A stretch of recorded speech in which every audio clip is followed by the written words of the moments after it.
ভারতীয় সীমান্তে ভারতীয় কর্তৃপক্ষ যদি কাঁটাতারের সীমানা নির্ধারণ করতে চায় সেই বিষয়ে তো আমি এখনো কিছু জানি না, সেটা তাদের আভ্যন্তরীণ বিষয়। আর আমাদের পক্ষ থেকে সীমান্তে সবসময় বিজিবি সতর্ক অবস্থায় আছে।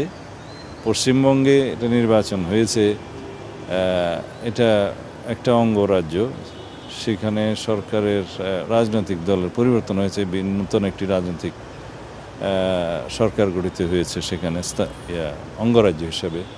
বাট কেন্দ্রীয় সরকারের সাথেই তো বাংলাদেশের সোভারেন ইকুয়ালিটি হিসাবে আমরা কেন্দ্রীয় সরকারের সাথে সম্পর্ক রাখি।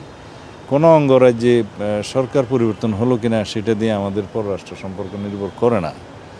আর সীমান্তে আমরা সবসময় সজাগ আছি। সীমান্তে অনুপ্রবেশ বা অন্যান্য যে কোনো রকমের আইনশৃঙ্খলা পরিস্থিতি যাতে মোকাবিলা করা যায় সে বিষয়ে আমরা আমাদের অবস্থান সবসময় পরিষ্কার এবং আমরা সতর্ক আছি।